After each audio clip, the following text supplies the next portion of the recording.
C'est parti avec cette nouvelle session d'actualité, madame, monsieur, bonsoir, ouvrant par cette réunion technique entre le partenaire santé et le coordonnateur de la couverture nationale de la santé universelle qui a eu lieu ce mardi 23 janvier 2024 dans la salle William Booth. Rendre compte du bilan de la gratuité de la maternité dans 4 provinces de la République démocratique du Congo était l'objet du jour. Maggie Mitaladi. 3 mois déjà après le lancement de la gratuité de l'accouchement en République démocratique du Congo, l'opération se poursuit normalement dans les 4 provinces qui ont ouvert le bal. Plus de 200 000 femmes ont déjà bénéficié de ce paquet de soins de maternité gratuite. C'est dans ce cadre que le partenaire en santé sont venus faire le rapport à la coordination nationale de la couverture de la santé universelle, s'est exprimé le docteur Dominique Baabo. Comme vous le savez, j'ai dit tout à l'heure, nous sommes dans le secteur de la santé. Et donc, dans le cadre de la couverture santé universelle, nous avons beaucoup d'interventions et de manière spécifique, nous intervenons dans la gratuité des accouchements. Et donc, nous sommes venus rencontrer le coordonnateur pour lui faire le rapport de ce que nous faisons, parce que nous avons commencé avec la gratuité dans 4 provinces, notamment le Kasaï central, Kwilu et le Sud Kivu. Et donc, ça fait 3 mois que nous sommes en train d'assurer la gratuité dans ces provinces. Et donc, il était question pour nous, dans un premier temps, de venir nous faire le rapport de ce que nous faisons.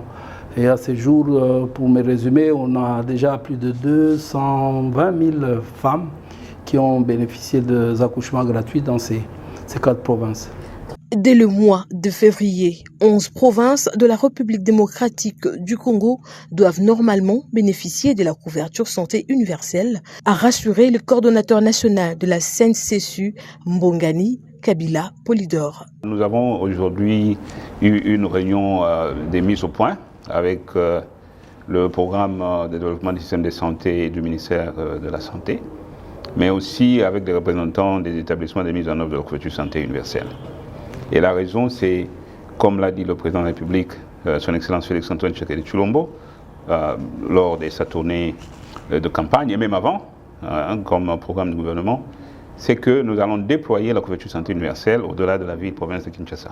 Et pour ce faire, nous devions donc harmoniser notre démarche pour déployer cette couverture santé universelle dès le mois de février dans 11 provinces au total. Déjà, au moment où je vous parle, il y a au-delà de Kinshasa, il y a la province du Sud Kivu, la province du Kasaï central, ainsi que la province du Kwilu, qui sont déjà dans la gratuité ensemble avec Kinshasa, et même le Congo central, qui a fini avec le processus d'accréditation des établissements de soins de santé et qui va donc aussi démarrer avec la gratuité au mois de février, ensemble avec 7 autres provinces.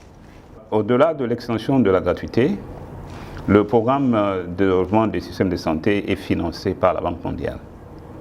Et donc, la Banque mondiale a disponibilisé des 78 millions de dollars qui vont non seulement aider à couvrir les prestations de soins de santé, donc le paiement de prestations, mais aussi à l'amélioration de l'offre. Et par l'amélioration de l'offre, nous disons la réhabilitation des établissements de soins et aussi la construction de nouveaux établissements de soins. Ils sont en fait déjà dans le processus. Signalons que près de 200 000 femmes ont accouché gratuitement dans 4 provinces, à savoir Kinshasa, Kwilu, Kasaï central et les Sud Kivu.